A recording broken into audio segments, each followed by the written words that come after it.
अन्यारो जन हुंदिया लोगो उजाली हर रात तुम करी दी। एना का उत्तर अगर तुम दिला तो सकरियाल जी थे मैं गिफ्ट दी जा रही हूँ और ये गिफ्ट मेरी तरफ बटे तुम सबों की छ। हमारे दर्शकों के लिए सर ये एक शानदार सा गिफ्ट लेकर के आए हैं। जो भी सर एंड काथ आपसे पूछेंगे, जो भी उसका आंसर देंगे, हम अपना नंबर यहाँ पर छोड़ रहे हैं। स्क्रीन पर जो नंबर दिया गया है उस नंबर पर आप उस एंड काथ का जवाब लिख करके भेजेंगे और आपको उसके बाद ये शानदार सा गिफ्ट मिलेगा। मंचूल में पूछ लेके तुम अपन नमतिनान अंग्रेज पढ़ा, उर्दू पढ़ा, फारसी सीखा, जे लेके पढ़ा सकता पढ़ा कि लगे हर भाषा एक ज्ञान छ और आज कंपटीशन के युग में अंग्रेजी बहुत जरूरी है। वो लेके तुम सीखा, लेकिन अपन बोली भाषा भुलाते हुए अगर तुम और भाषान कहीं मजबूत कर ला तुम्हारी बोली भाषा कहाँ रोल, तुम तो हरा जला। हम बुगुन के पहलागी काका खिल प्रणाम छू, दाद भोजन के नमस्कार, दगड़ियान के राम राम, नंतिनान के प्यार छू, हम सबे छा उत्तराखंडी सबू की जय जयकार छू। एंकर को इनाम बहुत कम मिलता है, लेकिन सकरियाल जी 5,000 रुपये की धनराशि पहली बार मुझे मुंबई की धरती में इनाम के तौर पे मिली। मेरे मन में भी आता था कि कभी यार मैं भी बोलूँगा मंच में। तो मैंने गीत लिखा, वो भी बड़ा प्रसिद्ध रहा। वो प्रसिद्ध रहा, तेरी रंगियाली पिछोड़ी का मुँह, तेरी रंगियाली पिछोड़ी ला, हाई चवन्नी बूठा जी। अच्छा, वो गीत आपने लिखा था? जी हाँ, ये काफी फेमस गीत रहा है जी। पप्पू कार्की जी ने उसको गाया था, बड़ी मधुर आवाज़ दी थी। होली दिवाली कभे छुट्टी ली है जया, अरे कस है रे बूढ़ बाड़ी उनके ले छह जया। आपने बहुत सारे कुमाऊनी गीत लिखे हैं और कुछ हिंदी भी आपने लिखे हुए हैं। एक गीत की बहुत ज़्यादा चर्चा भी है, वो गीत है जय हो कुमाऊं जय हो गढ़वालो। एक न एक दिन जाना है कांधे चढ़ शमशान, एक न एक दिन जाना है कांधे चढ़ शमशान, कोई बदल ना पाया है जंदा विधि विधान, संभल कर चल संभल कर चल। और एक बार तो मैंने ड्राइवरी का जिक्र किया आपसे, हमारे दोस्तों ने पैसा इकट्ठा किया और 85,000 रुपये में एक सेकेंड हैंड गाड़ी लाके मुझे दे दी। तो वो गाड़ी दी तो मैं ड्राइवर बन गया। दोस्त थे कि आपके लिए जो है बहुत ही अच्छे दोस्त थे। मुझे संघर्ष हल्का लगने लगा। देखो कमाई धमाई तो थी नहीं और कहीं कहीं पर तो न पटिया गोपी बामन पढ़ने भी। परानी का 38 साल तक मेरे जो जिंदगी का जो ले गए मतलब कार्यक्रम छन क्रियाक्रम छन जो ले गए छन वो जो छन मकर राशि बटे पंडित जी करे। और जब हमारे बूढ़े पंडित जी ब्रह्मांड रह गया तो वो वक्त फिर जब नहीं है पंडित जी था, हमने अपन जन्म पत्री देखा तो हमारा धन राशि में जन्मीनाक में और मकर राशि बटे सारा कर्म कांड उल्टन, जिंदगी तो उसी के खजबजी के।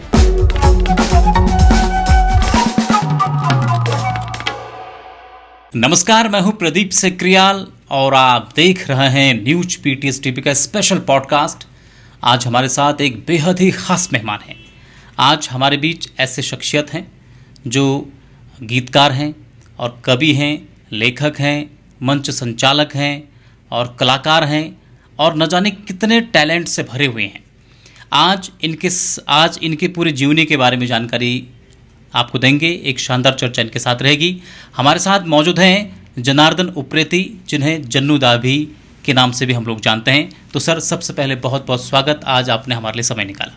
चलिए, पहले तो आपको धन्यवाद देता हूँ और आप के जो दर्शक देख रहे हैं उनको भी मेरा प्रणाम है, उन्हें भी धन्यवाद देता हूँ। सकरियाल जी, जहाँ तक मेरी याददाश्त है, जब से मैंने आपको देखा है जी, और तब से संघर्षों के रूप में आपका जीवन चला जी, और आपने जो अथक मेहनत की उसी का परिणाम है आज कि पीटीएच टीवी हमारा बहुत सुंदर बन गया है और जिसकी चमक बड़ी दूर दूर तक है। और ये मेरे लिए भी अहोभाग्य है कि आपने जो है मुझे इस लायक समझा और अपने इस चैनल पर मौका दिया, उसके लिए पहले कोटि कोटि धन्यवाद आपको देता हूँ। और कहना चाहूँगा जो आप में मैंने देखा है, आप ही के लिए पहले 2 पंक्तियों से शुरू करता हूँ मैं जी। लगन धैर्य विश्वास देखी, लगन धैर्य विश्वास देखी, देखी तुमुर जुनून, लगन धैर्य विश्वास देखी, देखी तुमुर जुनून, देश विदेश में मचनी रहो सकरियाल जी, पीटीएच की धूम, पीटीएच की धूम। बहुत बहुत धन्यवाद सर, आपका प्रेम है ये, आपका स्नेह है। तो आज के इस पॉडकास्ट में जो आपका इतना एक लंबा सफ़र है, बहुत ही शानदार खूबसूरत सा जो आपका सफ़र है, उसके बारे में जानेंगे। लेकिन सबसे पहले आपका इंट्रोडक्शन और आपकी स्टार्टिंग एजुकेशन के संबंध में हमारे दर्शकों को जानकारी दीजिए। जी ज़रूर। मैंने अपन वो में लिख लेकर आई, तुम लोग देख लो तो मैंने भेजा था आपको वो। जी जी जी जी, जी। 1 मिनट इसको दीजिए मुझे, वो नीचे वाला। जी जी। तो मैंने अपन जीवनों का सार जो है ये मैं उतार रखी। हाँ। इजू मेरी थी लीलावती, बौजी को नौ थे चंद्र, मतलब चंद्रशेखर उप्रेती पिताजी का नाम था, और लीलावती माँ का नाम। नाम जनार्दन मेरे धरे पढ़ी पणजूले मंत्र, और जनार्दन नाम मुझे दिया 13 सितंबर 59 खिन बढ़ गए हुड़ेती भार, छंचर बार की ब्याज लियो जंधा ले अवतार। छंचर बार की मेरी पैदाइश है। पढ़ा करुण मैं पूरी पूछ गई हूँ मैं परदेश, आर्ट कॉलेज लखनऊ में गया। मेरी प्रारंभिक शिक्षा पहले तो जो शुरुआती शिक्षा थी मेरी प्राइमरी की, वो हमारे वहाँ प्राइमरी पाठशाला सुगोली के नाम से 1 किलोमीटर की धार चढ़कर हम जाते थे। कई सहपाठी लोग थे हमारे, तो वहाँ गए। उसके बाद जब वहाँ हमने पूरी की, सोचा था जीएससी में एडमिशन लेंगे, लेकिन उन दिनों जीएससी स्कूल में एडमिशन मिलना बड़ा मुश्किल होता था। और फिर हम चले गए बजेटी, एक धार कटी दूसरी धार में चले गए। तो बजेटी जूनियर हाई स्कूल हुआ करता था, उसमें 6 में हमने एडमिशन लिया, 6 से वहाँ पढ़ाई शुरू की। लेकिन कक्षा 7 पास करते करते मेरी माताजी की आंखों में तकलीफ हो गई। उन दिनों जो है आज की तरह दूरबीन विधि नहीं थी, तो माताजी का ऑपरेशन हमने यहीं किया। लेकिन क्योंकि डॉक्टरों ने सलाह दी थी कि आप जो है आराम करना है आपको, और रेस्ट जरूर करोगे तभी, नहीं तो खजबजी अगर जाएगा कुछ भी तो दिक्कत होगी। तो उन दिनों हमारे गांव घर में, क्योंकि मैं तो खेती बाड़ी करने वाला किसान भी हूँ, तो हमारे वहाँ बहुत काम हुआ करता था, और संयुक्त परिवार था हमारे चाचा लोग, हमारे ताऊ लोग, हम लोग सब साथ रहते थे। ताऊ के 1-2 बच्चे इधर रहते थे, बाकी लोग ताऊ लोग तर्पण टाइम फैक्ट्री में वो काम करते थे, बरेली रहते थे। तो 8वीं में मुझे शिक्षा लेने के लिए बरेली जाना पड़ा माँ जी के साथ, और 1 साल मैं वहाँ रहा। 8 की शिक्षा वहाँ से पूरी करके फिर मैं आया वापस पिथौरागढ़ आया। तो पिथौरागढ़ में फिर, क्योंकि हमारे कविंद मोहन उप्रेती जी थे, तो हमारे ही वो बड़े ताऊ जी का योगदान था उसमें, स्वतंत्रता संग्राम सेनानी का, उस विद्यालय को बनाने में। तब हमारा एडमिशन वहाँ हो गया। वो स्कूल आज कृष्णानंद उप्रेती के नाम से ही चलता है। KNU के नाम से चलता है। तो वहाँ एडमिशन हुआ, फिर हमारी शिक्षा वहाँ से प्रारंभ हुई। अब जानते ही हैं बचपन के कई खेल होते हैं, कई चीज़ें, गुल्ली डंडा में भी माहिर हुए, कभी गुच्छी खेलने लगे, कभी कुछ खेलने लगे, वो सत्यता है जैसा बचपन होता है। आजकल का बचपन तो खो गया है। आजकल का बचपन मोबाइलों में चला गया है, लेकिन पहले बचपन खेल का था। उछलना, कूदना, दौड़ना, भागना, तरह तरह के क्रियाक्रम करना, समझ लीजिए, सब उसमें होता था। तो वो हमारा भी बचपन वैसे ही बीता गया। फिर सन 81 में कॉलेज में प्रवेश किया। प्रवेश करते करते फिर लास्ट में, क्योंकि वहाँ पर इसलिए विराम लगाना पड़ा पार्ट 1 के बाद, क्योंकि मुझे जाना था, मेरी बड़ी शौक थी बचपन से ही, मैं आर्टिस्ट भी रहा हूँ, कलाकार रहा हूँ। तो B.Ed BTC के चार्ट बना के, अब अपनी जीवनी, तभी मैंने कहा कि एक पार्ट में मैं आपको बता नहीं सकता हूँ, कई पार्ट उसमें लग सकते हैं, क्योंकि फिर जो बचपन था अभाव में बीता था, बहुत ही अभाव में बीता। बड़ी दिक्कतों का सामना करना पड़ा, लेकिन झेला, और प्रभु की कृपा रही। कहीं न कहीं मतलब बढ़ते गए, पीछे नहीं देखा। जैसा हो सकता था, जो भी, मैं कक्षा 8 में पढ़ते पढ़ते B.Ed BTC के चार्ट बनाया करता था, क्योंकि आर्ट अच्छी थी। हाँ, 8th से ही मेरी लगन उसमें भी थी। तो फिर बाद में कई वो आते थे, बोर्ड बनाने भी आते थे। फिर मैंने पेंटिंग भी की, बोर्ड बनाए जगह जगह विद्यालयों के भी। वो भी एक जीवन का एक अंग है मेरा, एक सफ़र की शुरुआत रही, जहाँ से जो मिलता वो तो अभी मैं बताऊंगा आपको कि मैंने अपना जीवन कैसे काटा। वो मेरे कवि बनने के सफ़र से शुरू है। तो ये चीज़ें चलती रही। फिर आर्ट कॉलेज लखनऊ गया, फाइन आर्ट से मेरा उद्देश्य था कि मैं करूँ इसको, लेकिन मेरा एक्सीडेंट हो गया वहाँ।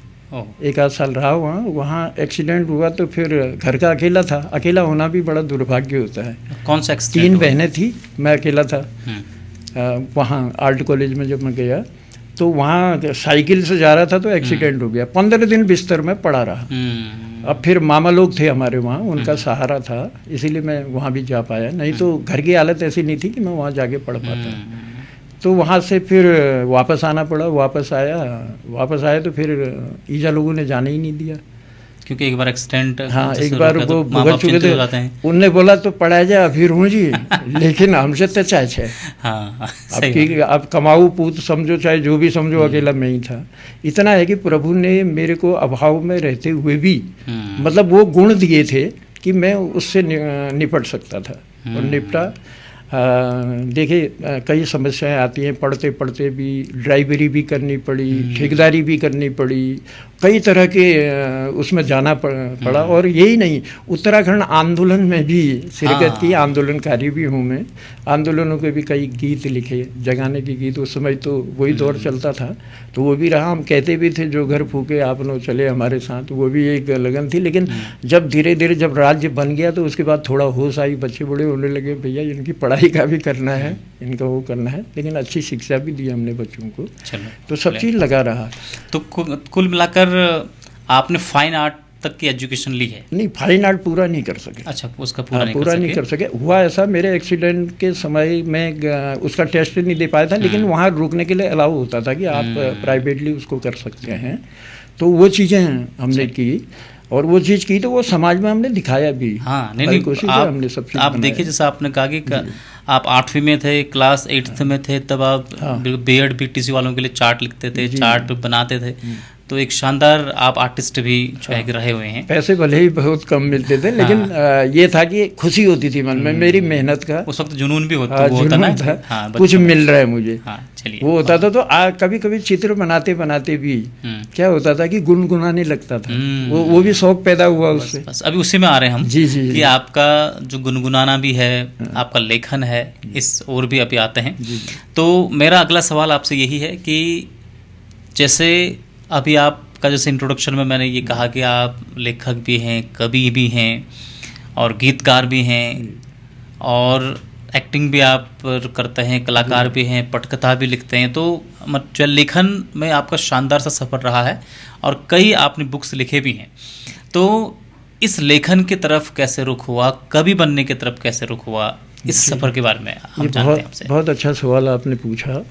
लेकिन मैं चंद कविता के माध्यम से बिल्कुल। आप को ये पूरी अपनी जन्म पत्री देता हूँ। ये कितनी अच्छी बात है कि जैसे हमने इंट्रोडक्शन पूछा सर से, तो सर ने अपना इंट्रोडक्शन भी अपनी कविता के माध्यम से दिया, और ये एक अच्छे कवि की पहचान है।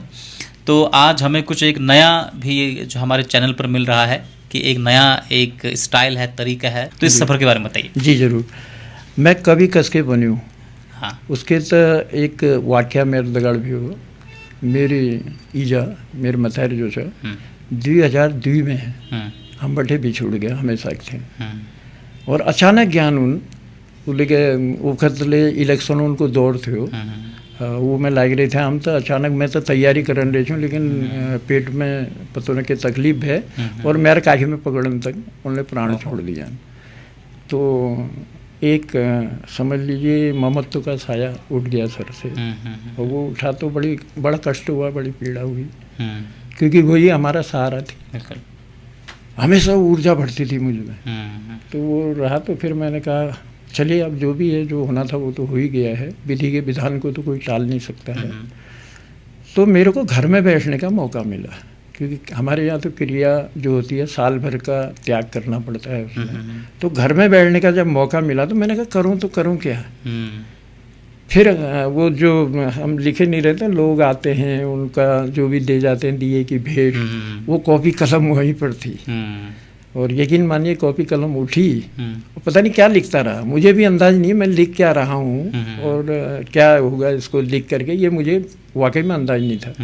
फिर एक दिन मृगेश पांडे जी का एक नाटक था कोई, उसमें सतीश जोशी और एक दीपक गुप्ता, वो दोनों जने आए। वो जानते थे कि ये आदमी लिख सकता है कुछ करके। तो वो लोग आए तो उन्होंने कहा कि एक गीत लिखना है, इसमें एक थोकदार के आतंकी की कहानी है और एक विधवा को परेशान करने वाली, तो उसमें एक गीत लिख दीजिए। बेदना नाटक था, याद आ गया मुझे। तो बेदना नाटक उन्होंने हल्द्वानी में उसका मंचन किया था, तो उसके लिए मैंने गीत लिखा था भाई साहब। पहला गीत है वो मेरा इन राइटिंग, और वो गीत था, अभी भी मुझे याद है उसकी 2 लाइन है। जानी सुनी म्यारा दुख कोई न दुखी भ्यो, रुन रुन आँखा सूखी गया, रुन रुन आँखा सूखी गया। तो वो उस जिस सिचुएशन में उसे फिल्माया जाना था उसमें वो गीत बहुत हिट हुआ। तो तब से मेरा मनोबल बढ़ा, तो मुझे ऐसा लगा कि मैं लिख सकता हूँ, मैं कुछ कर सकता हूँ, मैं लिख सकता हूँ। तो तब से मैंने कलम उठाई और डायरी पकड़ी। आज पता नहीं हज़ारों कागज़ भरे हैं, हज़ारों डायरियाँ भरी, मैं उनको फेंकता नहीं हूँ, कट्टे में तब भी पैक कर देता हूँ कि यार क्या पता कभी काम आ जाए वो। तो उसी मैं बना कैसे वो, उसी की चंद लाइनें आपको लाता हूँ। जन्म पत्रिक गणना खेल अनोख हुनर महाराज, अब बनंत के आदिम की और चांस, लेकिन ये जन्म पत्रिक फेर में पड़ फिर कुछ और बन जाए। और यही मतलब मेरे दगाड़ जे घटी, वो बहुत कमून के दगाड़ घटना उन्होंने परानी का 38 साल तक मेरे जो जिंदगी का जो ले गए मतलब कार्यक्रम छन, क्रियाक्रम छन, जो ले गए छन, वो जो छन मकर राशि बटे पंडित जी करे आन। और जब हमारे बूढ़े पंडित जी ब्रह्मांड रह गया, तो वो वक्त फिर जब नहीं है पंडित जी था, हमने अपन जन्म पत्री दिखा तो हमारा धन राशि में जन्मीनाक में और मकर राशि बटे सारा कर्म कांड हो रहा, जिंदगी तो उसी के खजबजी के। अच्छा। अब वो में ही मैंने छंद पंक्ति लिखा, वो मैं आप लोग उनके सुनो जो। कई साल करनी रही पंडित जी थी भूल, कई साल करना रही पंडित जी था भूल, जन्म कुंडली बदली गए जो थी मेरी मूल, जन्म कुंडली बदली गए जो थी मेरी मूल। मकर राशि बतला करी सपे कर्म का कांड, मकर राशि बतला करी सपे कर्म का कांड, बूढ़ा पंडित जू नसी जब दुनी बठी ब्रह्मांड, बूढ़ा पंडित जू नसी जब दुनी बठी ब्रह्मांड। दूसरा आई पंडित जू जनुन थे जन्म चार्ट बनवाई, जन्म समय के देखी उन्होंने धनुर राशि बतलाई। अब वो जन्म समय का कुछ ऐसा चक्र होता है सांध्यकालीन या कोई रहा होगा, तो उसमें मेरे नाम की, वैसे तो जो नाम से मकर राशि या वृश्चिक राशि आती है, लेकिन जो नाम ऐसा था कि जो धनुर राशि में था, उसमें मेरी धनुर राशि थी। तो ये कहानी वहाँ पर समझ आ गई बात, ये दुनिया रास मुझे क्यों रास नहीं क्यों आई, समझ गया मैं बात, ये दुनिया रास मुझे राशि क्यों नहीं आई। मकर राशि में उलझ गई हूँ मैं, धनुर राशि को जाई। अच्छा। मकर राशि में उलझ गई हूँ मैं, धनुर राशि को जाई। बचपन है फिर ही रह गए किस्मत करनी मी संग खेल, उल्टा सीधा कर्म कांड ले जाग जाग हो गई फेल, उल्टा सीधा कर्म कांड ले जाग जाग हो गई फेल। अब सुनो मेरी कहानी। एक पल चैन ने दियो बखते ले काका मैं नचवायो, किला कर्म कांड सब उल्टे सीधे उल्टे। तो एक पल चैन नि दियो बखतल काका मी नचवायो, ठेकेदार वो ड्राइवर नेता की क्या ना मैं क्या बनायो। ठेकेदार वो ड्राइवर नेता ले छुआ मैं। अच्छा। नेता छू, उप प्रमुख पद सुशोभित कर रखी मैंने। अच्छा। यहाँ बीड़ ब्लॉक में। बहुत बड़े। हाँ 96 में। तो लोगों ने क्यों यार नेता ले बन सकते थे, मैंने कहा यो ले आजमा, तो बने। लेकिन अब कौन ने चाहे, लेकिन मैंने के नेतागिरी भलने लगी और मैंने छाड़ दी। तब बटे 5 साल पूरे करी, 5 साल बिल्कुल शामिल रहे अपन में, और वो बाद मैंने नेतागिरी छाड़ दी। तब बटे पलट बेरना चाहिए उधर। चलो अब जो ले नेतागिरी करन जान उनका अनुरोध ले करला कि अपन समाजों ध्यान रखा, भल काम करा, ताकि हमारे देश अखिल के बढ़ो, ये जरूर निवेदन करला। मकर राशि बटे पल्लो झड़ी जब धनुर राशि में आयूँ, अब जब धनुर राशि में आयूँ, मकर राशि बटे पल्लो झड़ी जब धनुर राशि में आयूँ, कतु कविता कतु गीत लिखी तब कभी हृदय थी पायूँ, कतु कविता कभी गीत लिखी तब कभी हृदय थी पायूँ। तो यो मेरे एक मतलब ये समझ ले एक नानी सी कहानी। बहुत ही संक्षिप्त में आपने पूरी सफ़र को अपने जो लाइनों में जो आपने संजोया है वो काफ़ी शानदार है। तो कुल मिलाकर जब तक आपकी जो राशि जो आपने राशि का जिक्र किया, मकर जो आपकी राशि, यानी कि 38 साल तक आप संघर्ष करते रहे, क्योंकि आपकी राशि वो थी नहीं जिसके आधार पर आपका कर्मकांड या सारी चीज़ें हो रही थी। जी। है ना? हाँ, जिसके लिए मतलब कहते हैं ना जीवन की खुशहाली के लिए आदमी पूजा अर्चनाएं करता है, कई चीज़ करता है, लेकिन अगर उसमें दूसरी राशि से हो रहा होगा तो मेरी राशि में तो फर्क नहीं पड़ना था ना उसमें। बिल्कुल। तो मेरे लिए यही दिक्कत आई। तो ये दिक्कत आई तो कि मतलब आपकी राशि कुछ और थी, लेकिन किसी और जो राशि से आपके काम हो रहे थे, तो इससे कहीं ना कहीं आपको संघर्ष का सामना करना पड़ा जो 38 साल तक। ज़्यादा 38 साल के बाद जब आपने मान लिया कि अच्छा अब तो मेरी राशि ये है धनो, तो तब से कुछ आपके जीवन में चेंज आया, परिवर्तन आया उसके बाद? बहुत बड़ा परिवर्तन। क्योंकि देखिए, जब कहते हैं ना, जो भी हमारे बुजुर्गों ने बनाए हैं या जो भी हमारे शास्त्रों में वर्णित हैं चीज़ें, अगर उनके आधार पर आप चलते हो तो यकीन मानिएगा बहुत बड़ा परिवर्तन जीवन में आएगा। और संघर्ष में भी कहीं ना कहीं ऊर्जा का ऐसा संचार होगा कि आपको संघर्ष भी हल्का लगने लगेगा। तो वही मेरे साथ भी हुआ, मुझे संघर्ष हल्का लगने लगा। देखो, कमाई धमाई तो थी नहीं, और कहीं कहीं पर तो न पटिया गोपे बामन पढ़ने भी, मतलब कई चीज़ें हैं संघर्षमयी जीवन में। और तो उस संघर्ष को प्रभु कृपा ने, हो सकता है कि हमारे राशि बदलने के योग ने, उसने कहीं न कहीं पर परिवर्तन वो लाई और मेरे जीवन में मोड़ आया। मोड़ आया तो मैं जो ये ठेकेदारी करता था, ड्राइवरी करता था, जैसा मिला, क्योंकि परिवार पालना था ना, उसकी वजह से। क्योंकि पहली बहन का जो, अब हमारे यहाँ तो बोझ ही कहते हैं ना, लड़की होगी तो बोझ है कहते हैं, पुराने समय में तो ज़्यादा कहते थे, पढ़ाई लिखाई भी छोड़ो, इसको पहले शादी करवा दो, ये चीज़ें रहती थी। लेकिन शिक्षा लेते हुए हमारी बड़ी बहन की शादी तो मामा लोगों ने कर दी थी, क्योंकि उन दिनों में उतना परिपक्व नहीं था। और उसके बाद दोनों बहनों की शादी मैंने की, अपनी शादी की, फिर ऐसे ही बच्चों की पढ़ाई का पूरा इंतजाम किया। तो ये सारी चीज़ें संघर्ष की हैं, वो चलती रही। वो उससे कोई मतलब प्रभु ने ऐसी कृपा कर दी कि कोई दिक्कत ना आई, चाहे मैं कमाता हूँ या न कमाता हूँ। मेरे दोस्त भी बहुत अच्छे थे, जो भी दोस्ती रही वो भी सोचते थे, हमारे बारे में सोचते थे कि यार चलो जनता के लिए भी कुछ करना है। और एक बार तो मैंने ड्राइवरी का जिक्र किया आपसे, हमारे दोस्तों ने पैसा इकट्ठा किया और 85,000 रुपये में एक सेकेंड हैंड गाड़ी लाके मुझे दे दी। तो वो गाड़ी दी तो मैं ड्राइवर बन गया। दोस्त थे कि आपके बहुत ही अच्छे दोस्त थे हमारे। तो अभी उन सबका जिक्र करना तो बड़ा मुश्किल है, लेकिन दोस्ती रही है, अच्छी रही है, जिन्होंने मेरा सहयोग किया। मतलब ये समझिए कि कहीं पर कोई चीज़ आड़े आ जाती थी तो वो बिल्कुल पीछे से खड़े रहते थे। इसलिए उन दोस्तों का भी मैं आभार प्रकट करता हूँ जिन्होंने मेरे जीवन के संघर्ष को थोड़ा हल्का करने का प्रयास किया। बहुत बढ़िया। आपने कौन कौन सी बुक्स लिखी हैं, जरा हमारे जो है दर्शकों को भी जानकारी दीजिए, क्योंकि आपका जो लेखन है वो सफ़र काफ़ी लंबा है। सखराल जी, सबसे पहली बुक लिखी मैं गुदड़ी, शायद अब ध्यान छी ना दिन गुदड़ी, लेकिन हमारे जो समाज में हमारे बुजुर्ग लोग छन उन जरूर जानना गुदड़ी के बारे में। अब गुदड़ी एक इस चीज़ है कि जय में टल्ली लगा बेर आदमी वो बिचान कपड़ान को अकाल हुंडे कि मैं उस समय देख रही थी, अपन बुजुर्गों को समय देख रही थी, उन्हें लगा रोना मौक मिले। और मैं खुद गुदड़ी में पढ़ना के लिए अवसर मिले, पैरना के लिए अवसर मिले। तो वो गुदड़ी जब मैं शुरू कर से मेरे दिमाग में एक बात है कि मैं पुरान समय को गुदड़ी इन लंतिनान तक पूजूं चाह, लेकिन पूजूल कस के। तो मैं अपन कविता 2 लाइन दिया, कभे मोटल कभे मोट धगल तो कभे पताल धगल शिवने रू गुदड़ी, जाग जाग टाला सही पर ओलिमाई रह गुदड़ी, मतलब पहनी है गुदड़ी, जाग जाग टाला सही ओलिमाई रह गुदड़ी। अरे उदिन की होल जब आंगुनी तार तार है जल गुदड़ी, पर अल्लाह कस के करूँ अफे अलग, अत इज्जत ढकने रहे गुदड़ी, अत इज्जत ढकने रहे गुदड़ी, अत इज्जत ढकने रहे गुदड़ी। मतलब जब तक गुदड़ी ने इज्जत ढकी उसे अलग नहीं कर सकते थे अपने आप से। तो वो हमारे अब या आप ये समझे कि अभावों की ज़िंदगी थी या कुछ भी था, तो उन अभावों में उस गुदड़ी का भी बहुत महत्वपूर्ण रोल था। सही बात है। तो उसने वो किया। फिर धीरे धीरे जैसे समय बदला तो मैंने तब कहा था कि लुआ सीमेंट का बन गया मकान, हरा गया हमारे कुड़ी, हमारे बाखले हरा गए, सब चीज़ हराए। तो वो मैं 2 लाइन दिया, लुआ सीमेंट का बन गया मकान, गोबर माटा वाली कूड़ी कहाँ गए, दुनिया बदल गए भलभग लोगों की होश आवाज ले उड़ी कहाँ गए।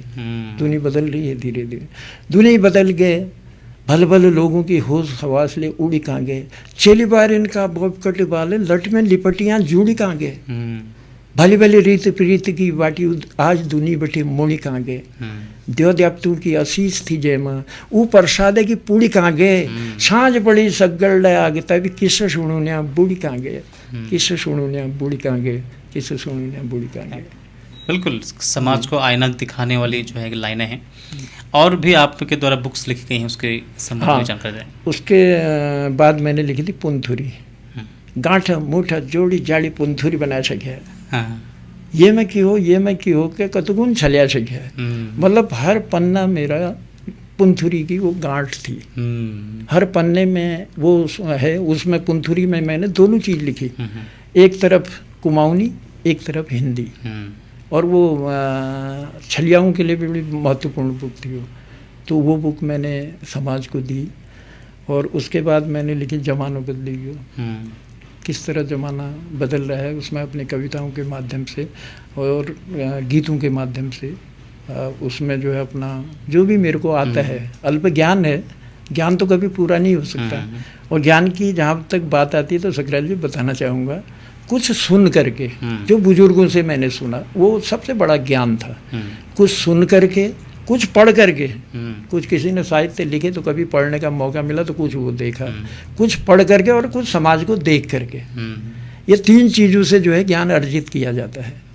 और चौथा ज्ञान वो तो फिर प्रभु कृपा है, वो तो ज्ञान अब कभी अधूरा भी रह जाता है तो फिर अभिमन्यु जैसी भी हालत आ जाती है, जो गर्भ में उन्होंने धारण कर लिया था ज्ञान को, लेकिन जो लास्ट पढ़ था उसे खोलने का ज्ञान उन्हें नहीं मिला तो इसलिए अधूरा रह गया।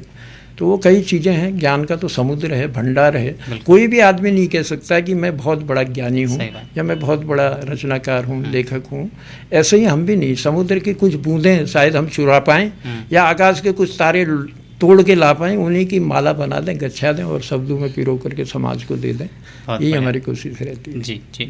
अभी भी आपके पास बहुत सारे बुक्स हैं जी, अगर उनका जिक्र अगर आप कर पाएँ कि हमारे दर्शकों को जैसे अगर आप दिखा पाएँ। बिल्कुल, बहुत अच्छी बात है आपने कही। और कई किताबें तो अभी मैं यहाँ पर ला नहीं पाया हूँ, लेकिन जो भी हैं मेरे पास, हिंदी में भी मैंने, मेरा दोनों उसमें लिखने का पूरा वो है। कलयुग आ गया, ये मेरा हिंदी में ये पुस्तक है, बहुत बढ़िया। कलयुग आ गया। और हिंदी की दूसरी पुस्तक है माँ पुण्यागिरी अवतार कथासार। और ये इसके लिए मैं अपने पीसी जोशी जी हैं, हमारे अवकाश प्राप्त प्रधानाचार्य जी थे, उनका बड़ा योगदान रहा इस पुस्तक को समाज में पहुंचाने के लिए। उनका भी हम आभार प्रकट करते हैं। और ये कलयुग आ गया जो पुस्तक है, ये विद्यासागर जोशी जी की स्मृति में उनके सुपुत्र ने निकाली थी, तो उनका भी बड़ा योगदान मेरे रहा है। ये पुण्यागिरी कैसेटें भी हैं इसकी बनी हुई। मैं जानता था कि लोग पढ़ते बहुत कम हैं, इसलिए उनका एक माध्यम बनाने के लिए मैंने ये कैसेट भी, और इन कैसेटों में जो योगदान दिया अपनी आवाज़ का रियाज मलिक साहब ने, वो बहुत प्रसिद्ध गज़ल गायक हैं और BSF में कार्यरत हैं, तो वो मेरे को बहुत अच्छा मानते थे। तो उन्होंने ही अपनी आवाज़ अब मेरे रामायण में भी, मेरे कृष्ण लीला में भी, और मेरे जी, ये लघु रूप रामायण है, 118 दोहों में संपूर्ण रामायण लिखी है मैंने। चलो, बहुत बढ़िया। और अगर कहें आपकी इजाज़त हो तो एक दोहा इसमें से बिल्कुल। 6 सर्गों में ये लिखी है, 6 भाग हैं इसके। और इस के लिए जो सराहनीय सहयोग मुझे दिया गया था डॉक्टर अशोक पंत जी के परिवार द्वारा। उन्होंने इस किताब को यहाँ समाज में लाने लायक बनाया, तो उनका बहुत आभार प्रकट करता हूँ मैं, उनके परिवार का। चरण वंदना करूँ गुरु में, दे दो कलम में धार। मेरी आराधना है, सबसे पहले प्रार्थना है, वंदना है उन गणपति महाराज से, माँ शारदे से। चरण वंदना करूँ गुरु में, दे दो कलम में धार। कृपा आपकी होई लिखूँ मैं राम कथा का सार। कृपा आपकी होई लिखूँ मैं राम कथा का सार। जगत के रचनाकार करो तुम बिनती मेरी कबूल। क्षमा प्रार्थी हूँ मैं भगवन, कर बैठूँ गर भूल। क्षमा प्रार्थी हूँ मैं भगवन, कर बैठूँ मैं भूल। तो ये पूरा जो है तुलसीदास जी की कृपा शायद मुझ में हो गई होगी, तो उन्होंने कहा चल एक शॉर्ट में रामायण लिखने का मुझे मौका मिला, और सीधा सरल भाषा में मैंने लिखने का प्रयास किया। रामचरित मानस लिखने को कर में धरी कलम, प्रभु लीला की रचना लिखने लागा तुलसी मन, कहीं हंसे कहीं रो गए, कहीं पे माया तोली, शब्दों के भंडार से भर गई तुलसी झोली, रे बोलो जय सिया राम, रे बोलो जय सिया राम। तो इस तरह का अगर कभी आपको पढ़ने का मौका मिले तो ज़रूर पढ़िएगा, और ज़रूर इसमें गीत में भी है, गेय में भी है, तो इसको सुनिएगा भी ज़रूर। और ये मेरी ये तीसरी किताब थी। फिर प्रकाश चंद्र जोशी हमारे ठेकेदार हैं, तो उन्होंने अपने माता पिता को समर्पित की थी ये। तो क्योंकि मैं तो लिखता था, अब पैसा छपाने के लिए चाहिए तो वो ये लोग कर देते थे, इसलिए इन लोगों का आभार प्रकट करना भी बहुत ज़रूरी है।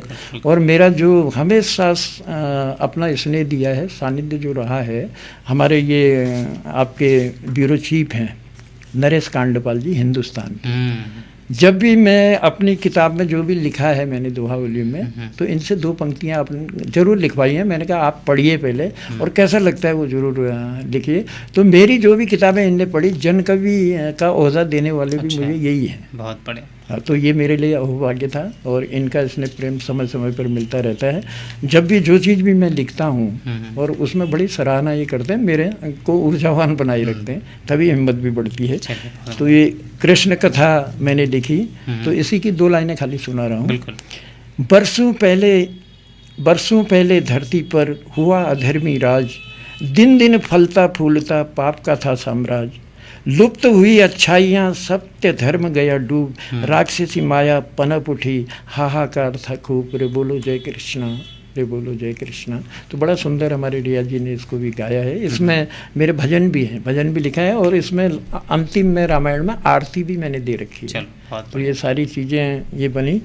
उसके बाद मैंने लिखा कि कुनान आखिर, शब्द क्या कहते हैं, शब्द क्या कहते हैं, और इसमें औ से लेके ओह तक, कौ से लेके कोह तक, सारे को मैंने अपने दोहों में समेटा है।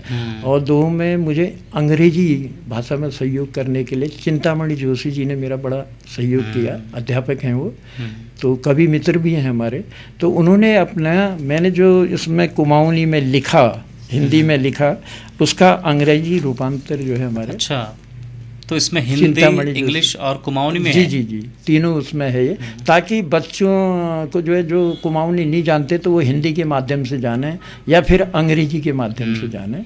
तो उसमें प्रार्थना से लेकर हमारे रीति रिवाज, हमारे संस्कार, षोडश संस्कार, देखिए ना, मैंने कहा कुछ चीज़ें जो हैं सुन करके ज्ञान आता है, कुछ पढ़ करके आता है, तो उन्हीं का एक संकलन इसमें है कि हमारा जो भी जिसने कहा, और बरसा कतु मैन उनान, और 6 ऋतु उनकी लीला के सब अपने कविताओं में इसको मैंने दिया। और हमारे संस्कार क्या हैं, पर्यावरण में भी संदेश देने का पूरा प्रयास किया। हमारे रिश्ते नाते किचन, हमारे भाणुकोण बर्तन पुरान की थे, और हमारे खान पीना की सामग्री की छे, तो यो सब मैंने दर्शना का घर में आम बोलचाल एक भाषा की होनी, तो उले का मैं दर्शना प्रयास करा। कुमाऊँ को मुख्य पर्व व्रत त्यार के क्या होना, तो उले के ये में छ कुमाऊँ छोड़ संस्कार की छन, गर्भाधान बैठे लीबेर, पैदून बैठे लीबेर, मरण तका जिले संस्कार होना वे में छन।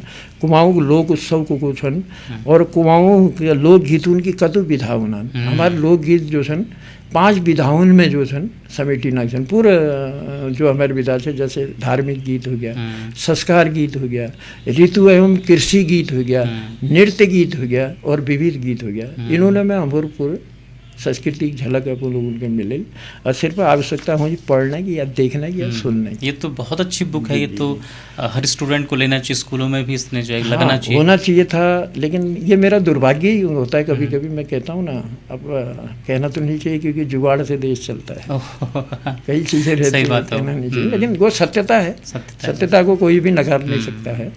तो ये चीज़ें रही। वैसे पहले एक डीएम साहब थे हमारे यहाँ, तो उन्होंने कहा था, उन्होंने इसका विमोचन भी किया, मुंबई के थे वो, तो उन्होंने कहा कि ये पुस्तक तो हर विद्यालय में जानी चाहिए। अपनी तरफ से उन्होंने दिया भी। आज सरकार की जो कोशिश है ना, सरकार का जो ध्येय है कि अपनी कुमाऊनी भाषा को पढ़ाया जाए, उनको सिखाया जाए, उसकी वो है।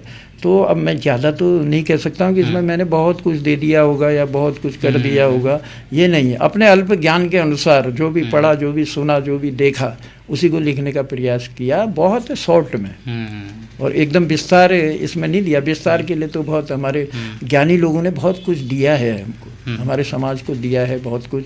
अब कोशिशें क्या रहती है ना, आजकल का शॉर्टकट का ज़माना आ गया है।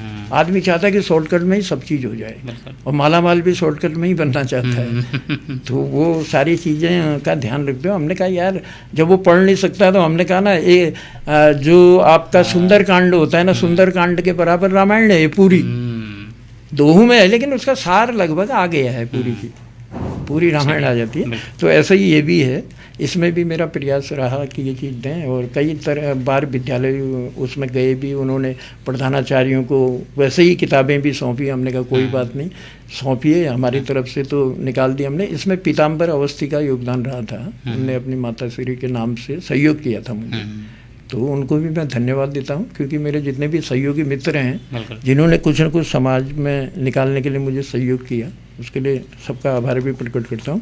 और ये है फिर हमारे नवीन टोलिया जी, ये हमारे जो आज संस्कृति के, आप ये समझिए, कुमाऊनी नहीं, गढ़वाली नहीं, जौनसारी के अलावा नेपाली संस्कृति भी, क्योंकि हमारे रोटी बेटी के संबंध होते हैं, नेपाल से हैं, तो उन संबंधों को और प्रगाढ़ बनाने के लिए तो एक कोशिश है इनकी भी कि नेपाली गीतों को भी, नेपाली भाषा को भी अपने उसमें सम्मिलित करते हैं। तो इनका भी बहुत बड़ा योगदान है, छुपी प्रतिभाओं को ये सामने लाते हैं। तो मैंने एक बार निवेदन किया था कि मैंने लिखा है संभल कर चल, इसको आपके अगर सौजन्य से हम निकालें, तो उन्होंने, और इसमें एक योगदान हमारे उनका रहा है, एक मित्र थे हमारे इंजीनियर साहब, उनका भी इसमें योगदान रहा। तो ये जो किताब निकाली, इसका खाली एक दोहा मैं आपको सुनाता हूँ। एक न एक दिन जाना है कांधे चढ़ शमशान, एक न एक दिन जाना है कांधे चढ़ शमशान, कोई बदल ना पाया है जंदा विधि विधान, संभल कर चल, संभल कर चल। 125 जो दोहे हैं इसमें, वो आपको प्रेरणा देंगे कि संभल कर चल। कहीं भी अगर तुम कुछ भी कर रहे हो तो उसमें संभल कर चलने की इसलिए आवश्यकता है कि मेहनत ही छलकाएगी कल है सुनहरे रंग, मेहनत ही छलकाएगी कल है सुनहरे रंग, प्रीत जोड़ना ठीक नहीं जंदा आलस संग, संभल कर चल। अगर मेहनत करेगा तो वो कुछ न कुछ रंग लाएगी, जैसे आपकी मेहनत रंग लाई है। और हमारा ये PTH जो है आज पूरे, हम पिथौरागढ़ की बात नहीं करते हैं, हमारे उत्तराखंड की बात नहीं है, बल्कि हमारे देश और विदेशों तक भी लोग इसको सुनते हैं, आपकी न्यूज़ को देखते हैं। क्योंकि आपका जो एक स्लोगन है मुझे बड़ा पसंद आता है कि सच हम दिखाएंगे, और सच आप दिखाते हैं, इसके लिए कोटि कोटि बधाइयाँ भी देते हैं। और एक किताब में अब ये इसको उपन्यास का रूप दे रहा हूँ, मेरे पहाड़ एक मैंने पटकथा लिखी है, जैसे कई फिल्मों की पटकथा लिख चुका हूँ, तो ये भी एक पटकथा है जो बनने के लिए तैयार है। मेरे पहाड़ जो लोगों ने बृहद रूप में पलायन किया है, उस पलायन को आधार मानकर, उस पलायन से होता क्या है, एक तरफ गांव के गांव खाली हो रहे हैं, दूसरी तरफ शहरों की भीड़ जो है अनियंत्रित हो रही है। भाई जहाँ 500 आदमी के पानी की व्यवस्था थी, अगर 5000 आदमी वहाँ चला गया तो पानी कहाँ से आएगा? वो समस्या भी हम लोगों ने भी देखना पड़ेगा उसे। तो आज जो गांव के गांव खाली कर रहे हैं हम, हमारी जो बाखली थी, कितनी सुंदर थी बाखली, जहाँ संयुक्त परिवार रहते थे, किसके घर में पकड़ा किसी को कुछ पता नहीं। मैं स्वयं उसका भुक्तभोगी, मतलब मैंने देखा है उसको, भुक्तभोगी नहीं कहना चाहिए, देखा है मैंने से। और जहाँ जिस घर में पकता था आराम से गया, अपना लो जा पाग्योची लो आमा पाग्योची, वह अपना खाना खाते थे, पेट भर लेते थे, जिसकी इच्छा है जिस उसमें चले जाए, क्योंकि दीवार तो होती नहीं थी। बाखली ही एक ऐसा भवन था हमारा, जय का चाख में दीवार नहीं उन पे बिल्कुल, यहाँ बड़े वार पार खुले हुए, एक कमरे में एक छे, एक कमरे में एक छे। और जब कभी तैयार व्यार उनका संयुक्त रूप पका खा ला, एक लौर बैठोल बिल्कुल, और लौरों के लिए एक नियम उन भी, धोती वाले एक तरफ बैठोल और उबार झूले के लोग बैठने पे। लेकिन जब तक लौरा अंतिम व्यक्ति खाना खा लेन, तब तक लौर उठ न सकना, मारा आ कर सकना नहीं था उसको। तो कदू बड़े प्रेम थे और कदू बड़े सौहार्दपूर्ण वातावरण थे। वो समय एक याद मुझे, तो आज समय हमसे कुछ अटपटा जैसा लगता है। आजकल तो घर घर में दीवार है। जी जी, वो मुझे याद भी आता है ना, जब तक रसे थी रस थो, जब तक रसे थी, रसे मतलब हमारे वो में ही लागिने पे वो काम काज उनमें, या अपन घर में जिले के नान ठुल जिले काम कर लो, ब्याह बेराद हो चाहे सौ श्राद्ध हो जिले हो, तो जब तक रसे थी रस थे। और सकरियाल जी जब बड़े किचन बन गया ना, किचकिच होने लगे। अब मतलब ये है ही छोटे छोटे जो बना दिए, तो लड़ाई झगड़ा ज़्यादा है और कुछ नहीं है उसका। आप एक बहुत अच्छे गीतकार भी हैं, आपने बहुत सारे कुमाऊनी गीत लिखे हैं और कुछ हिंदी भी आपने लिखे हुए हैं। एक गीत की बहुत ज़्यादा चर्चा भी है, वो गीत है जय हो कुमाऊँ जय हो गढ़वाल। ये गीत जब 74वें गणतंत्र दिवस था तो दिल्ली में राजपथ पर जब उत्तराखंड की झांकी को पूरे देश में पहला स्थान जो है मिला था, तो उस झांकी के पीछे बैकग्राउंड में वो गीत भी चल रहा था और वो गीत को आपने लिखा हुआ था। तो कुछ उस संबंध में जानकारी दें। जी, बहुत अच्छा सवाल आपने पूछा, क्योंकि एक उत्तराखंडी ही ऐसा गीत लिख सकता है। मैं उत्तराखंडी हूँ, गर्व से कहता हूँ, कुमाऊनी गढ़वाली नहीं, उत्तराखंडी हूँ मैं। क्योंकि उत्तराखंड की लड़ाई में हमारी भी अहम भूमिका रही है, राज्य आंदोलनकारी हैं, तो एक राज्य आंदोलनकारी ही जय हो कुमाऊँ जय हो गढ़वाल कह सकता है। तो वो मेरे मन में था तो मेरे पहाड़ मैंने अभी दिखाया आपको, उसकी पटकथा मैंने लिखी उन दिनों 2004 में। राज्य बनने के बाद उसके बाद बड़े बृहद रूप से पलायन हो रहा था, तो उस पलायन को आधार मानकर मैंने एक पटकथा तैयार करने का प्रयास किया, जो 2004 की बात है। तो उस पटकथा को जब मैं लिख रहा था, लिखते लिखते मेरे दिमाग में आया कि मैं इसका कास्टिंग सॉन्ग बनाऊं तो क्या बनाऊं। तो वो कास्टिंग का जो गीत है, ये मेरा जय हो कुमाऊँ जय हो गढ़वाल, उसकी कास्टिंग का गीत है। मेरे दिमाग में था कि गढ़वाल और उसके हमारे कुमाऊँ की सुंदरता को दिखाया जा रहा है, और देवता यानी देवगण जो है ऊपर से फूलों की वर्षा कर रहे हैं कि हमारा पहाड़ कितना सुंदर है और हमारे लोग कितने सुंदर हैं। तो उसी में जय हो कुमाऊँ जय हो गढ़वाल, धारा नौल छन गंगा छुगाड़, कतु भल्लग मेरो पहाड़, कतु भल्लग मेरो पहाड़। तो ये गीत जब मैंने उस पटकथा के कास्टिंग सॉन्ग का किया, तो वो कई लोगों ने उसको पसंद किया, बहुत पसंद किया। फिर मैंने इसको गवाया। सबसे पहले सुरेश सुरीला और एक आध साथी लोग थे, उनसे इस गीत को गवाया। लेकिन थोड़ा म्यूजिक में थोड़ा सा ये रहा कि और म्यूजिक अच्छा होता तो और अच्छा रहता। वो गीत कई सालों तक बजता रहा, लोगों के उसमें बजता रहा, ठीक ही रहा। फिर उसके बाद जब बारी आई तो दोबारा हमने कैलाश जी और उनसे भी प्रयास किया इस गीत को गवाने का।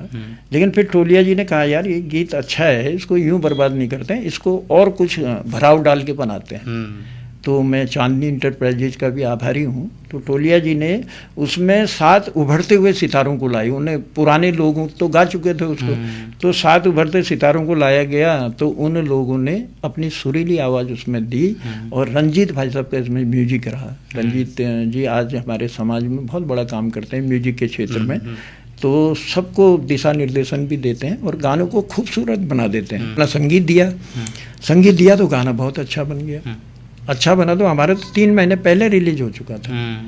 अब देखिए ना, कहीं कहीं पर कई बातें रहती भी हैं, चलिए वो कोई नहीं, हमारे राज्य के काम आया वो।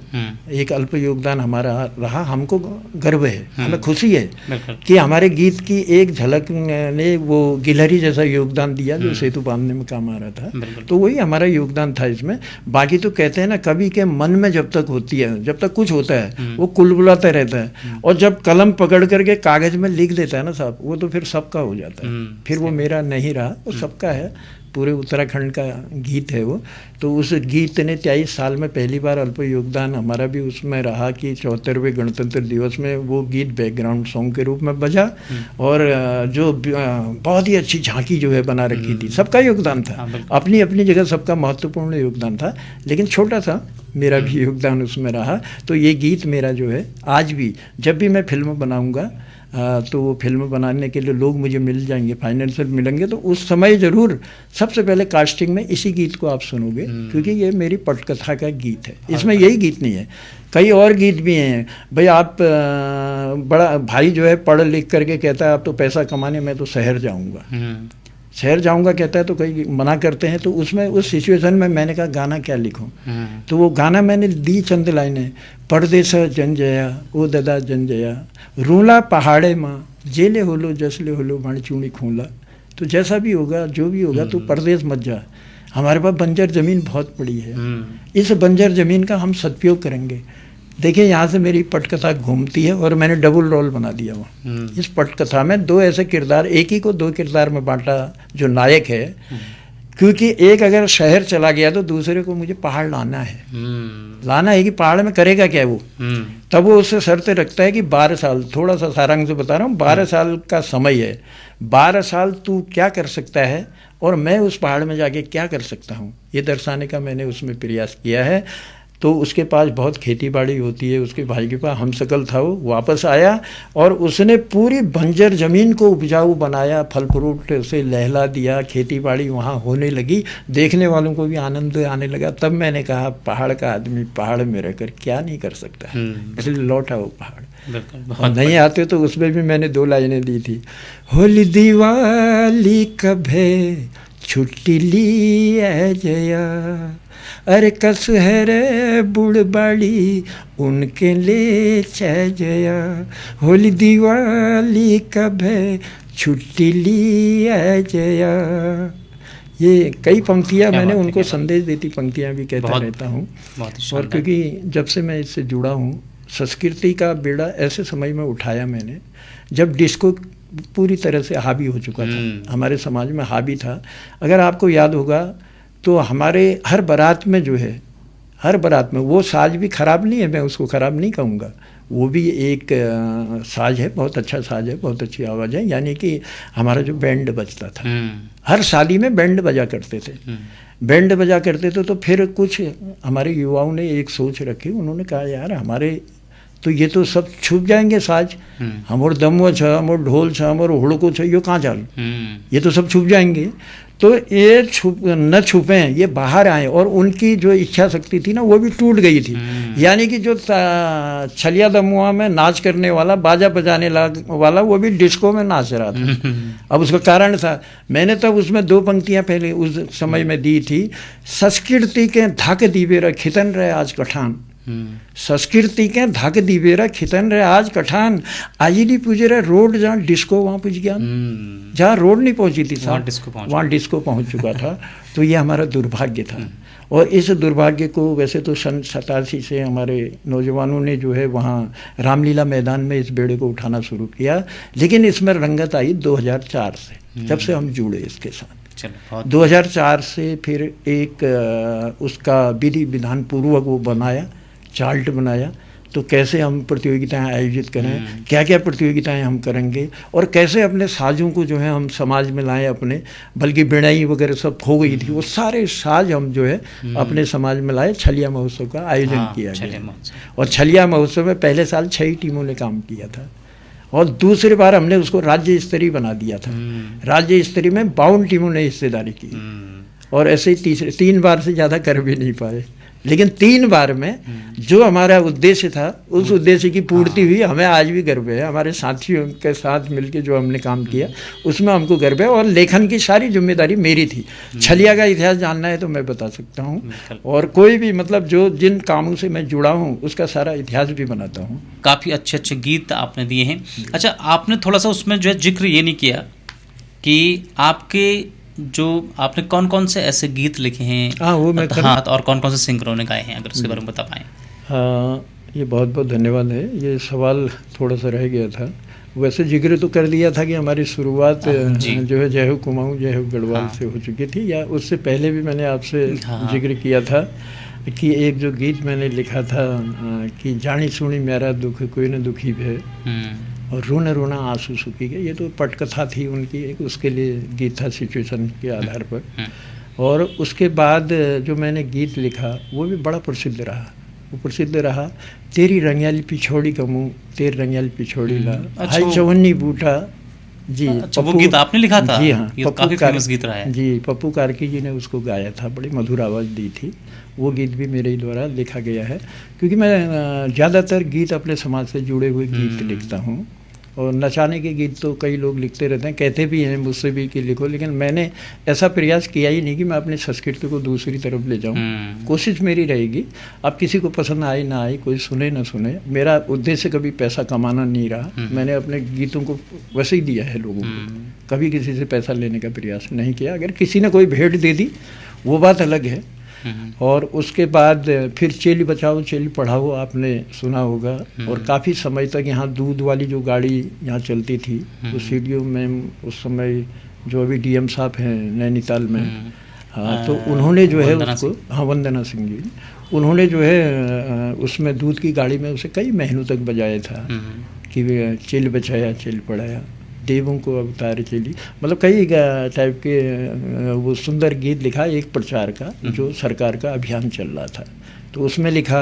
उसके बाद प्रहलाद मेहरा जी ने मेरे 2 गीत तो ऐसे गाए जो समाज को एक संदेश दें, एक तो फटाफट वोट लगाओ और दूसरा आग बठी जंगल बचाओ, तो वो दोनों गीत भी मैंने उनमें दिए और प्रहलाद मेहरा जी ने उसको गाया। गोविंद दिगारी जी ने मेरे कई गीत गाए, खुशी जोशी दिगारी ने मेरे गीत गाए, कल्पना चौहान ने मेरे गीत गाए, मीना राणा ने मेरे गीत गाया, और क्या कहते हैं कैलाश कुमार जी हो गए, रियाज मलिक जी हो गए, मतलब ये कई जो ऐसी हस्तियां हैं सब लोगों ने लगभग, और प्रकाश रावत जी ने भी एक झलक मेरे गीत की गाई थी, मोहना की बरियात। मोहना की बरियात भी मेरा इसी का गीत है, अगर आपने देखा होगा मोहना की बरियात को हमने ओरिजिनल बनाने का प्रयास किया था, वो मैंने, हाँ 4-5 गायकों ने उसको गाया था, हमारा अभिनय भी था उसमें, बारात पूरी ले गए थे हम, तो वो गाए। इसके अलावा पटकथाओं के लिए कई गीत लिखे मैंने। आप अभी हमारा फिल्म का जो जिक्र था उसमें गोपी भीना का जो गीत था एक, जी होलो भले होलो जी भ्यो भले भ्यो कल मलाट किलाई तू मन का उड़ी रहो जी होलो भले होलो, और बड़ा सुंदर अभिनय हमारे पांडे जी ने, हेमंत पांडे जी ने उसमें किया था।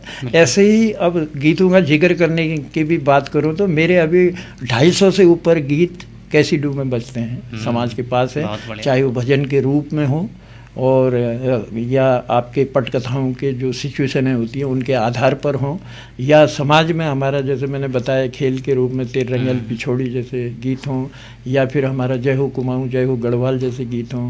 मैं कहता था कि आया भाई बहनों पिथौरागढ़ कतु भल्ला ची हमारे शोर, उसमें भी मैंने गीत लिखा। मतलब कोई भी ऐसा सब्जेक्ट नहीं, आप किसी भी सब्जेक्ट में मुझसे कहोगे कि आपने इस सब्जेक्ट में कौन सा गीत लिखा तो उसको मैं बता सकता हूँ, लेकिन उसके लिए टाइम चाहिए। आप एक बहुत अच्छे मंच संचालक भी हैं। हमारे शहर में जितने भी महोत्सव यहाँ पर होते हैं उन महोत्सव में आपकी उपस्थिति होती है। आपकी उपस्थिति के बिना ऐसा लगता है कि शायद यहाँ पर जो है कि मंच अधूरा है। मंच संचालन के और आपका जो रुख है या प्रेम है या इस तरफ को जाना कैसे हुआ आपका?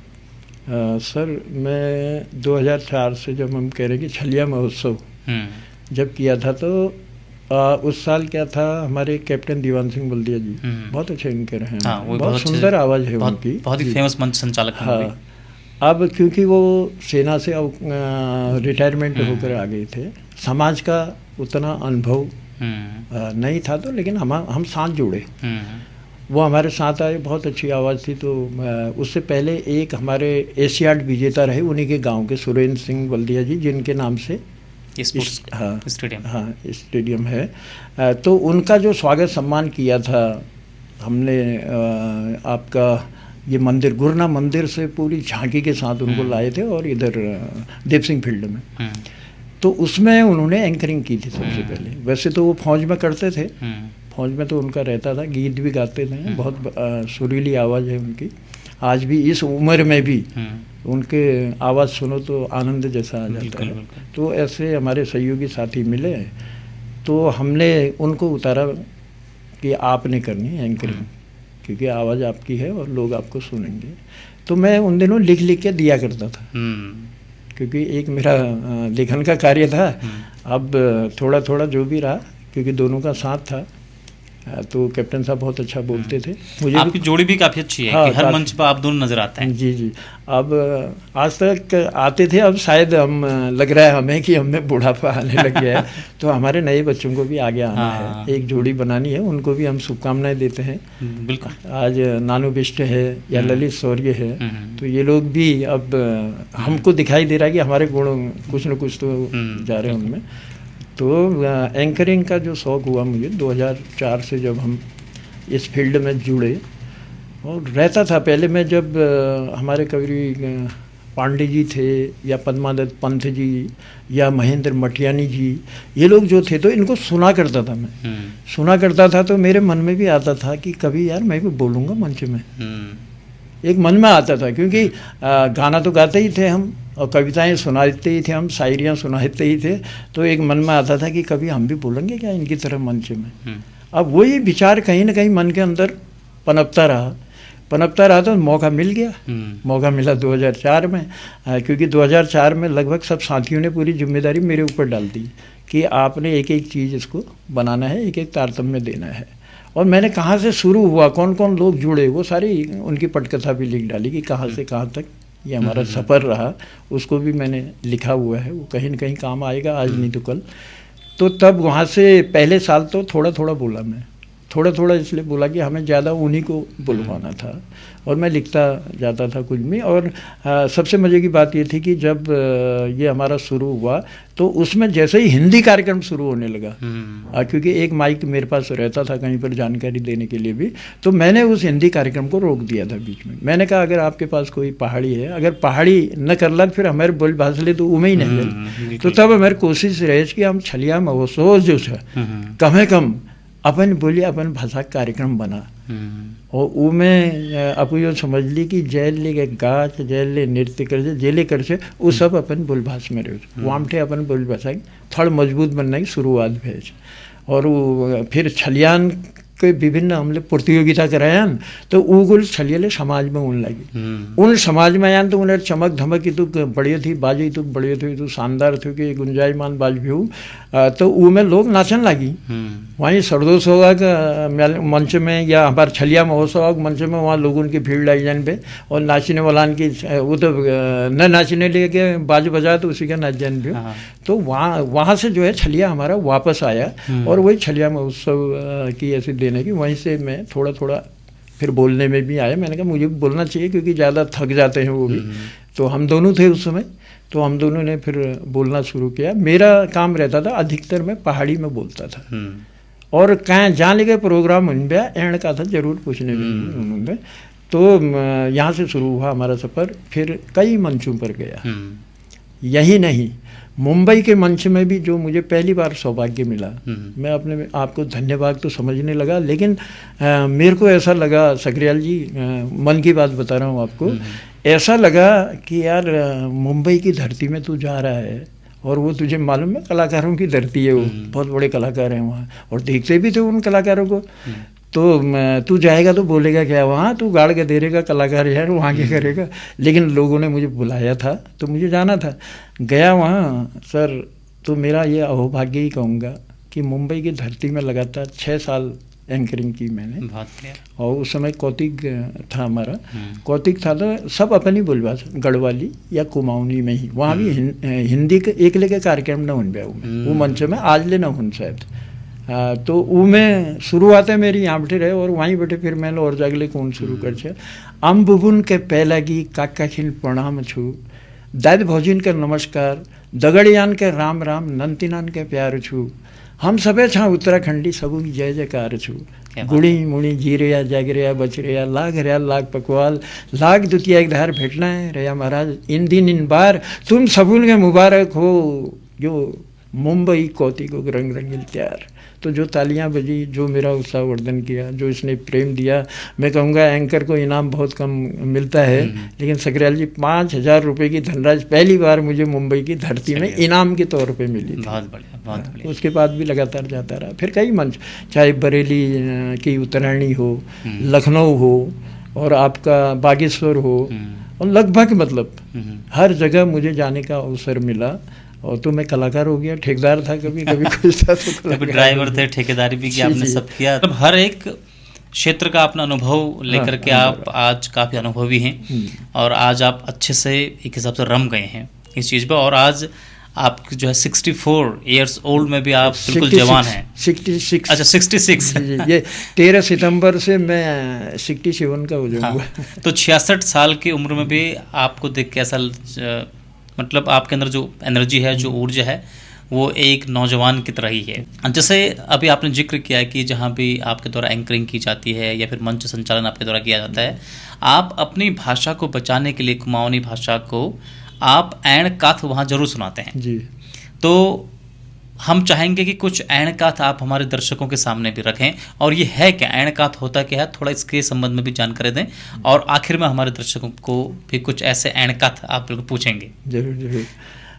एण कथा वैसे तो हिंदी में पहेली कहते हैं। अच्छा, पहेली। हाँ, हिंदी में अगर बात करें तो हम पहेली होती है। एण कथा हमारे बुजुर्गों के समय बैठे ह्यूने मैंने एक लंबी रातून में, लंबी रातूनानी होने मैंने लंबी रातून में बखत काटना के लिए सगड़ में ब्याल बखत आग जलाई जाने पे वो चारों तरफ बुजुर्गों के दगाड़ हम बैठने पे हैं। आज एक नंतीन तक न बैठ सकना, लेकिन हमसे सौभाग्य मिल जाए उन बुजुर्गों के दगाड़ बैठना को और उन्हें बात सुनना को। जेल ग्रहण कर सकी, जैसे मैं जेले ग्रहण करी वो उन्होंने दी प्रसाद छमे के, तो वो कभे एण पूछने ब्या, कभे कहावत कौन ब्या, कभे मतलब अलग अलग चीज़ में कभे बतून ब्या कि भाई हमारे ये सुनान छलिए लोग छलिएबाजी सुनान कामठे आज कि भी, तो ये सारे चीज़ों ज्ञान जो है उन्होंने थपटे अर्जित करी नाक से। कोई तत्व ठुल साहित्य न पड़े कि मैं बहुत ज्ञानी हो गया। हाँ, जो सुन छे मेल वो अनुभव छे मैं के, तो और जो समाज में देख छे उगले अनुभव ग्रहण कर छूँ मैं, और वो मैं केन के लिखते रहूँ छूँ। समाज आज मेल देखो ब्याल बखत केन के लिख लो कि मेल देख से क्या वो अपन कविता या गीत बनाऊँ लूँ मैं, तो वो मेरी कोशिश रही। और एण कथा जहाँ तक सवाल है, एण कथा को सिर्फ एक उद्देश्य तो ये थे कि अपन संस्कृति कुछ लोग तो बचाऊँ, कुछ लोग अगर बचाला फिर उन कुछ लोगों तक जाला, इसी के कैन कैन मतलब एक समय साल हमारी संस्कृति सुदृढ़ हो जाए और लोग उनके मालूम हो। हम तो कौन भैया, मैं तो हर मंचूल में कौन लिखे तुम अपन नंतिनान अंग्रेज पढ़ा, उर्दू पढ़ा, फारसी सीखा, जे लेके पढ़ा सकता पढ़ा, कि लगे हर भाषा एक ज्ञान है। और आज कंपटीशन के युग में अंग्रेजी बहुत जरूरी है, वो लेके तुम सीखा। लेकिन अपन बोली भाषा भुलाते हुए अगर तुम और भाषान कहीं मजबूत कर ला, तुम्हारी बोली भाषा कहाँ रोल, तुम तो हरा जला, तो समाज बैठे हरान है। तो यही मन में कुलबुल भी कि मैं लंबी चीज़ अगर कहूँ तो दर्शकों के सहन नहीं हो। भैया मैं तो काथ लेछन, मैं तो कहानी लेछन, मैं तो किस्सा लेछन, सब चीज़ है, लेकिन अगर सब चीज़ पूछूँ तो दर्शक क्यों से ना शॉर्टकट जमाना है, तो शॉर्टकट में चाना ना आदिम सुना, शॉर्टकट में ये नाम तरीके नहीं थे मैं थे एण काथ पूछना।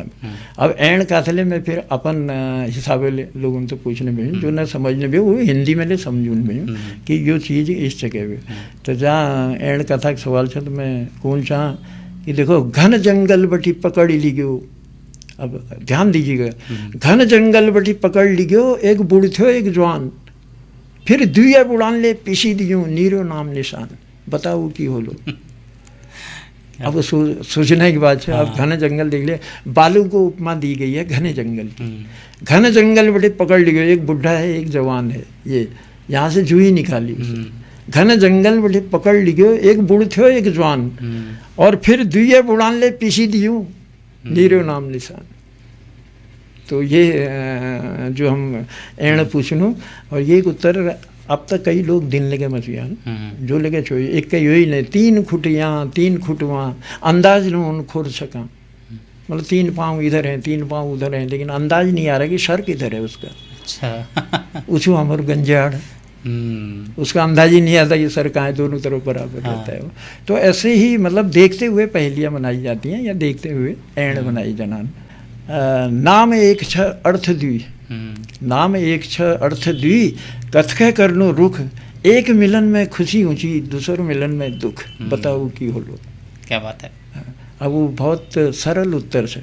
अब हमने देखो नाम एक और अर्थ 2, हार यानी फूलों का जो हार बनाया जाता है, हार का अर्थ 2 है।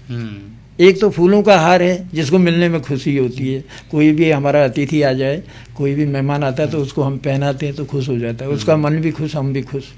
और एक हार वो है जो खिलाड़ी 2 मैदान में होते हैं, एक को हार का सामना करना पड़ता है और एक की जीत होती है, एक के गले में हार चला जाता है, दूसरे के गले में भी हार ही जाता है, लेकिन वो हार के अर्थ बदल जाते हैं। नाम एक ही है। एण कथ की जैसे आपने जिक्र किया, तो आज आप हमारे दर्शकों के लिए भी एक शानदार सा गिफ्ट लेकर के आए हैं। तो एक एणकाथ जो है कि सर हमारे दर्शकों के सामने भी जो है रखना चाहते हैं, और जो भी दर्शक इसका जवाब देंगे उसके लिए एक शानदार सा गिफ्ट मिलेगा। तो वो एणकाथ क्या है सर, वो जरा सुनाइए। जी मैं वो सुनाता हूँ, और हम जो है कि आपको सर कौन सा गिफ्ट लेके आए हैं वो भी एक बार आपके सामने दिखाते हैं। चलिए जी। पहले तो ये है वो गिफ्ट जो सर हमारे दर्शकों के लिए आपको समर्पित, हमारे दर्शकों के लिए सर ये एक शानदार सा गिफ्ट लेकर के आए हैं। जो भी सर एंड काथ आपसे पूछेंगे, जो भी उसका आंसर देंगे, हम अपना नंबर यहाँ पर छोड़ रहे हैं। स्क्रीन पर जो नंबर दिया गया है उस नंबर पर आप उस एंड काथ का जवाब लिख करके भेजेंगे और आपको उसके बाद ये शानदार सा गिफ्ट मिलेगा। इसके अंदर क्या है अभी हमने देखा नहीं है, ये आप ही देखेंगे। तो सर वो क्या है जरा सुनाइए सर, हमारे दर्शकों से पूछिए। जी जी, चलो पहले मैं एंड का था पूछूं कि लगे फिर संदेश ले दिन से लोग उनके जी जी। जाते जाते और बहुत कुछ। तब शुक्रिया जी, अपू का आभारी छूँ मैं। और मैंने आज रात ही यो एंड बना छेक सब है ठुली एक चीज छू, ध्यान सुनया दर्शकों तक बोल अपू का कि ध्यान सुनया। सब है ठुल एक चीज छू ऊ है ठुलनी कुए, सब है ठुल एक चीज छू ऊ है ठुलनी कुए, उई दिनी थुल में हंसी उई गड़ूनी रोए। वही होठों पे हंसी लाता है और वही रोना भी सिखलाता है। और कौन सी ऐसी चीज़ है जो सबसे बड़ी है, उससे बड़ा कुछ नहीं है। तो इस ये ऐणा को उत्तर अगर तुम दिला तो सकरियाल जी थे मैं गिफ्ट दी जा रही हूँ। और ये गिफ्ट मेरे तरफ बटे तुम सपोन किन छ। और मैं चाहूँ कि हमारे बोली हमारे भाषा अघिल के बढ़ो और अपन नंतिनाल ले अपन लोग सिखाला जरूर। जो मेरे निवेदन छ, भाषा चाहे कोई ले सिखा, हमों के इतराज नाथिन, हर भाषा ज्ञान छ, लेकिन अपन बोली भाषा ले जरूर सिखाया, ये मेरे निवेदन छ। तो आखिर में जितने भी दर्शक हमारे इस कार्यक्रम को देख रहे हैं, क्या संदेश, क्या मैसेज आप देना चाहेंगे? जी, सबसे पहले तो मैं उन नन्हे मुन्ने बच्चों को जो हमारी आने वाली पीढ़ी है उनसे कहना चाहता हूँ, बेटा संघर्ष है ये ज़िंदगी, डरकर न हारना, लड़कर मुसीबतों से ही जीवन संवारना, पग पग सरक न जाए कहीं वक्त का लम्हा, है कीमती समय इसे न यूं गुजारना। देखे हैं जो भी ख्वाब उन्हें सच बनाने को, आलस के अंधकार को मन से उतारना, आलस के अंधकार को मन से उतारना। आलस कुछ करने नहीं देता बेटा, इसलिए आपको आलस से दूर रहना है, मेहनत करनी है। यकीन मानिए मेहनत का फल जो है मीठा होगा। और मैं जाते जाते कुछ दो दोहे दो दोहे मैं ज़रूर कहना चाहूँगा। सबों का हाथमा तिरंगा हो, मेरी इच्छा है कि सबके हाथ में देश का वो तिरंगा हो, अपने देश से लोग प्यार करें और इसको आगे बढ़ाने में जो भी जिससे योगदान हो सकता है उसे जरूर देना चाहिए। अन्यारोजन हुंदिया लोगो उजाली हर बात, उजाली हर रात तुम करी दी, मनुन है दूर नफरत जो कोई सी बात तुम करी दी, चमन का सब बिखर गए फूल, इतुक कोशिश तो तुम करी दी, बना बेक गुलदस्ता उनुन सब संग माँ धरी दी, मधुर बाणी हो होठुन माँ, मनुन माँ माता गंगा हो, करूँ जयकार सब मिली वे, सबुक हाथ माँ तिरंगा हो, करूं जयकार सब मिली बे, सबुक हाथ माँ तिरंगा हो। तो सबुक हाथ में हमारे देशवासियों के हाथ में तिरंगा हो और सब मिलबे जयकार करा। जो ले बिखरी ना फूल समाज में छन उन्होंने इकट्ठा करबे एक गुलदस्ता बना दिया, ताकि वो खुशबू जो है हमारे देश ने बल्कि पड़ोसी देश ले महको। तो ये हमारी कोशिश रोज है। और बस अपन बोल भाषा कहते हैं 2 लाइन कौन चाहूँ। तबे बचली संस्कृति, तबे बचली संस्कृति जब बनला कोई रखवाला, तबे बचली संस्कृति जब बनला कोई रखवाला, टूटी फूटी जसले समझ हो बस चाय नहीं बोलने वाला, टूटी फूटी जसले समझ हो बस चाय नहीं बोलने वाला, नौने हालून को चाय नहीं बोलने वाला, झालो जब नौने हालून को ध्यान, फिर तो हमारे संस्कृति में नीला 4 विराम, जब नौने हालून को ध्यान जाल हमारे संस्कृति में कभी 4 विराम न ला सकूँ, नीला के 4 विराम, कूजंदा कभी राय लगन तुम मन में जगाया, चाहे सिख तुम कोयले भाषा पर बोली भाषा को नहीं बचाया, बोली भाषा अपन बचाया, बोली भाषा अपन बचाया। बहुत बहुत शुक्रिया, बहुत बहुत आभार सकरियाल जी। खबरों में बने रहने के लिए न्यूज़ पीटीएस टीवी को सब्सक्राइब करें और बेल आइकन दबाएं और साथ ही फेसबुक पर न्यूज़ पीटीएस टीवी पेज को लाइक या फॉलो करें।